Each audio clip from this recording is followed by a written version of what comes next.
নদীমাতৃক অসম ভূমিত সকলো আছিল, সকলো আছে, কিন্তু একোৱেই নাই। ভাগ্যৰ বিপৰ্যয়। এই বিপৰ্যয় কোনে ঘটালে? তাৰ উত্তৰ নদীয়ে। নদী অসমক সুজলা সুফলা শস্য শ্যামলা কৰি অসমৰ বুকুত সোণ গজাই জগতৰ ঈৰ্ষাৰ পাত্ৰ কৰি তুলিছিল। আজি পুতৰ পাত্ৰ কৰি তুলিছে। অমোঘা গৰ্ভসম্ভূত শান্তনু কুলনন্দন ব্ৰহ্মপুত্ৰৰ কুটিল দৃষ্টিয়ে অসমক জুলুকা জুলুকে পানী খুৱাই জীৰ্ণ শীৰ্ণ কৰি তুলিছে। চিৰদিনৰ অসমৰ কল্যাণকামী হিত সাধনকাৰী লুইতৰ বলীয়া বানে অসমৰ বুকুত প্ৰলয়ৰ সৃষ্টি কৰিছে। চিৰদিন পানীৰে পৰিপুষ্ট লুইত আৰু ইয়াৰ উপনৈসমূহ বাৰিষা মৌচুমীয়ে বৰষি যোৱা প্ৰচুৰ জলধাৰে উফন্দাই তুলি বুৰঞ্জী বিস্মৃত যুগৰে পৰা অসমত বানপানীৰ সৃষ্টি কৰি আহিছে। লুইত আৰু উপনৈবোৰৰ বগা পানীয়ে চিৰদিন অসম মাতৃৰ চৰণ ধুৱাই আহিছে আৰু ভৈয়ামৰ শস্যবোৰক খাদ্যৰ সম্ভাৰ যোগাই সেউজীয়া পথাৰৰ বুকুত সোণগুটি সলাই আহিছে। কিন্তু কালৰ চকৰি ঘূৰে। আজিৰ অসমৰ বৰনৈ উপনৈৰ বাবে সোণগুটি নফলাই ধ্বংস কৰে। ২০ শতিকাৰ সভ্যতাৰ যুগৰ বিজ্ঞানী মানুহে ধৰাৰ বুকুত সৃষ্টিৰ পাতনি মেলিছে আৰু প্ৰকৃতিয়ে ৰুদ্ৰৰূপ ধাৰণ কৰি সংহৰণ কৰিছে। অসমৰ ইতিহাসত অসমে পোনপ্ৰথমবাৰৰ বাবে 1934 চনৰ নগাঁও জিলাত কপিলীৰ প্ৰলয়ংকাৰী বলীয়া বানৰ নিষ্ঠুৰ আঘাত অনুভৱ কৰে। সেই বানে নগাঁও জিলাৰ মধ্য আৰু পশ্চিম খণ্ডত প্ৰলয়ৰ সৃষ্টি কৰি ৰাস্তা ঘাট দলং আদি উৎখাত কৰি পাহাৰৰ লহপহকৈ বাঢ়ি অহা হালি জালি ৰঙত ব্যাকুল সেউজী শস্যবোৰ সমূলঞ্চে বিনাশ কৰি হাজাৰ হাজাৰ মানুহৰ ঘৰ দুৱাৰ সা সম্পদ গৰু ম'হ প্ৰবল সোঁতৰ বুকুত বিলীন কৰি দি মানুহক জলকুঁৱৰীৰ নিষ্ঠুৰ কবলত এৰি দি তাণ্ডৱ নৃত্যৰে নাচিছিল। মানুহৰ অলক্ষিতে অতি আচম্বিতে দুপৰ নিশা বলীয়া বানে নগাঁও জিলাৰ বুকুত মহাসিন্ধুৰ সৃষ্টি কৰি কিমান মানুহ জীৱ জন্তুক কালৰ বুকুত বিলীন কৰি দিলে তাৰ খতিয়ান সম্ভৱতঃ চিত্ৰগুপ্তৰ খাতাতহে পোৱা যাব। তাৰ পাছত কিছুদিন নিবিড় নীৰৱতা। প্ৰলয় নাচোন নাচি নাচি ক্লান্ত হৈ যেন কপিলী লুইত মহানিদ্ৰাত নিমগ্ন হ'ল। কিন্তু কালে সাৰ পালে, অমানিশাই সাৰ পালে। মহাকালে বিশাল দুই বাহু প্ৰসাৰিত কৰি কৰাল গ্ৰাসেৰে অসমীক সাবটি ধৰিলে। 1950 চনৰ আগষ্ট মাহত কোনোবা অনামা অজানা উৎসৰ পৰা সৃষ্টি হোৱা প্ৰলয়ৰ প্ৰতিমূৰ্তি বৰ ভূঁইকঁপে মহাকালক তাণ্ডৱ নৃত্যৰে নচুৱালে। লুইতৰ বুকুত তাৰ চঞ্চলা চাপলা লাস্যময়ী জীয়ৰীবিলাকৰ বুকুত সেই তাণ্ডৱ নৃত্যই তুলিলে উৰ্মিমালাৰ সৰ্বগ্ৰাসী জোৱাৰ। সেই জোৱাৰে অসম ধুই ৰিক্ত কৰিলে। অসমৰ সেউজী বুকু উদং হ'ল। ঘাঁহ বন এডালো বাকী নৰল। মানুহ মৰিল, জীৱ জন্তু মৰিল, অসম মৰিশালী হ'ল। সোণখিৰিৰ বুকুৰ লুইতৰ বুকুৰ দুই পাৰৰ সোণ চেকুৰা উটি গ'ল। সিদিনাৰে পৰা লুইত বলীয়া হ'ল, সোণখিৰি বলীয়া হ'ল আৰু বলীয়া হ'ল হাজাৰ বিজাৰ শ্ৰুত শ্ৰেণী। উত্তৰত দিক্ৰং ৰঙানৈ সোৱণশিৰি বৰনৈ ভৰালী পাগলাদিয়া বেকী কালদিয়া বৰলীয়া চাউলখোৱা মানা চম্পাৱতী সৰলভঙা আই নদী কলহী দুধনৈ কৃষ্ণাই জিঞ্জিৰাম আদি সকলোবোৰ উপনৈ বলীয়া হৈছে। সুৰমা আৰু বৰাকো বলীয়া হৈছে। অতীতৰ শান্ত সমাহিত তৃষ্ণা নিবাৰণী তথা দেৱীসকলে তীব্ৰ সোঁতেৰে প্ৰবল প্ৰতাপেৰে বছৰে বছৰে অসমৰ বুকুত প্লাৱনৰ সৃষ্টি কৰি অসমক যেন বিশ্বৰ বুকুৰ পৰা নিচ্ছিন্ন কৰি দিবলৈ প্ৰয়াস পাইছে। শদিয়া কালৰ বুকুত বিলীন হৈছে। ডিব্ৰুগড়ৰ মাজমজিয়াত লুইতৰ টিঘিল ঘিলনি। পৃথিৱীৰ বৃহত্তম নদীদ্বীপ অসমৰ কৃষ্টি সংস্কৃতিৰ লাইখুটা মাজুলী লুইতৰ গৰ্ভত শুই পৰিছে। পলাশবাৰীয়ে বাৰিধিৰ বুকুত মুখ লুকুৱালে। অসম উপত্যকা বৰক উপত্যকাৰ কিমান ঠাই যে প্লাৱনৰ কীৰ্তিস্তম্ভ হৈ স্মৃতিপটত অদৃশ্য হৈ গৈছে। প্ৰতি বছৰে লাখ লাখ টকাৰ শস্য নষ্ট হৈছে।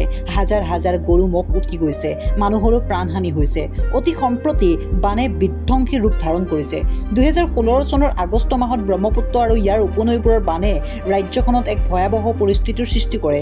গোটেই অসমখনেই বানৰ পানীত বুৰ যায়। পথ যোগাযোগ ৰেল যোগাযোগ বিচ্ছিন্ন হৈ যায়। বৰাক উপত্যকাতো একেই পৰিস্থিতিৰ সৃষ্টি হয়। ফলত গোটেই ৰাজ্যখনেই স্থবিৰ হৈ পৰে। লাখ লাখ মানুহ গৃহহীন হৈ শিবিৰ আশ্ৰয় ল'ব লগা হয়। গৰু ম'হ আৰু অন্যান্য জীৱ জন্তু বানৰ পানীত উটি যায়। ঘৰ দুৱাৰ ধ্বংস হয়। বহু মানুহ মৃত্যুমুখত পৰিব লগা হয়। কাজিৰঙা ৰাষ্ট্ৰীয় উদ্যানৰ ওচৰৰ 37 নং ৰাষ্ট্ৰীয় ঘাইপথৰ বহু ঠাইত পানী উঠাৰ ফলস্বৰূপে পথ যোগাযোগ ব্যৱস্থা ব্যাহত হয়। ৰাজ্যৰ অৰ্থনীতিত এনেধৰণৰ বানে অত্যন্ত ক্ষতিকাৰক প্ৰভাৱ পেলাই আছে। সেই ৰাজ্য চৰকাৰে অসমৰ বানপানীক ৰাষ্ট্ৰীয় সমস্যা হিচাপে গণ্য কৰিবলৈ কেন্দ্ৰীয় চৰকাৰৰ ওচৰত দাবী জনাই আহিছে। আৰু কিমান দিন যে কালে অসমৰ বুকুত দুৰ্যোগৰ সৃষ্টি কৰি অসমীয়া জাতিৰ ৰাজহাড় পোনাব নোৱাৰা কৰি অসমীয়াক অকাল জৰাগ্ৰস্ত কৰি ৰাখিব কোনে জানে। মানুহে মহাকাশ জয় কৰি চন্দ্ৰৰ বুকুতো গৌৰৱ ধ্বজা উৰুৱাইছে। অন্যান্য গ্ৰহৰ বুকুলৈকো মহাকাশযান নিক্ষেপ কৰি মানুহৰ শ্ৰেষ্ঠত্ব প্ৰতিপন্ন কৰিব খুজিছে। কিন্তু মানুহৰ প্ৰজ্ঞাক মনীষাক প্ৰত্যাহ্বান জনাই প্ৰকৃতি চিৰদিন অপৰাজিতা হৈ উন্নত শিৰেৰেই ৰৈছে। প্ৰকৃতিৰ ওচৰত মানুহে নতি স্বীকাৰ কৰিবলৈ বাধ্য হৈছে। তথাপি মানুহৰ প্ৰতিভাৰ উৎকৰ্ষই কোনো কোনো ক্ষেত্ৰত প্ৰকৃতিৰ দুৰ্দম শক্তিক নিয়ন্ত্ৰণ কৰিবলৈ সামান্য পৰিমাণে হ'লেও সক্ষম হৈছে। আমেৰিকাই বিশ্ববিখ্যাত টেনেচি ভেলী প্ৰজেক্টৰ যোগে দুৰ্দমনীয় সৰ্বধ্বংসকাৰী টেনেচি নদীক নিয়ন্ত্ৰণ কৰি তাৰ সৰ্বধ্বংসী শক্তিক মানুহৰ কল্যাণৰ কামত প্ৰয়োগ কৰিছে। চীনৰ দুখ নামে অভিহিত হোৱা হুৱাংহো নদীক নিয়ন্ত্ৰণ কৰি তাৰ শক্তি চীনৰ জনতাৰ কল্যাণত খটুৱাই দেশৰ অশেষ উপকাৰ সাধন কৰিছে। ভাৰততো নদী উপত্যকা আঁচনি গ্ৰহণ কৰি Damodar valley project, Bhakra Nangal project আৰু অন্যান্য নৌ উপনৈ নিয়ন্ত্ৰণৰ ব্যৱস্থা কৰি মীন মহল খোলা হৈছে। পথাৰত পানী যোগান ধৰা হৈছে। জলাধাৰ তৈয়াৰ কৰি মীন মহল খোলা হৈছে। অসমৰ গেৰুকামুখত বৃহৎ নদীবান্ধ প্ৰকল্প আৰম্ভ কৰা হৈছে। অৱশ্যে কেতিয়ালৈ এই বান্ধৰ পৰা উপকাৰ হ'ব সেয়া এতিয়া থিৰাং কৰিব পৰা নাযায়। কেন্দ্ৰীয় চৰকাৰৰ অসমৰ প্ৰতি আওকণীয়া অমনোযোগী মনোভাৱ অৱহেলাৰ কাৰণে অসমৰ নৈ উপনৈসমূহ নিয়ন্ত্ৰণৰ ব্যৱস্থা হোৱা নাই। অৱশ্যে এই নদ নদীবোৰ নিয়ন্ত্ৰণ কৰাৰ ব্যৱস্থা হ'লে প্ৰচুৰ পৰিমাণৰ জলবিদ্যুৎ উৎপাদন হ'ব আৰু বানপানীৰ কৰাল গ্ৰাসৰ পৰাও অসম মুক্তি পাব। অসমৰ তীব্ৰবেগী নৈবোৰৰ পৰা কম আয়াসতে যিমান পৰিমাণৰ জলবিদ্যুৎ উৎপাদন হ'ব তাৰ সহায়ত সমগ্ৰ ভাৰতৰ কল কাৰখানা চলিব আৰু ভাৰত কৃত্ৰিম জোনালীৰে উদ্ভাসিত হৈ উঠিব। আনহাতেদি বানপানীৰ কৰাল গ্ৰাসৰ পৰা মুক্ত অসম পুনৰ সুজলা সুফলা শস্য শ্যামলা হ'ব। অসম কেন্দ্ৰীয় চৰকাৰৰ দ্বাৰা অৱহেলিত হৈ আহিছে, অথচ অসমৰ সোণবোৰ কাহিনী অন্য ৰাজ্য সোণত সুৱগা কৰি তুলিছে।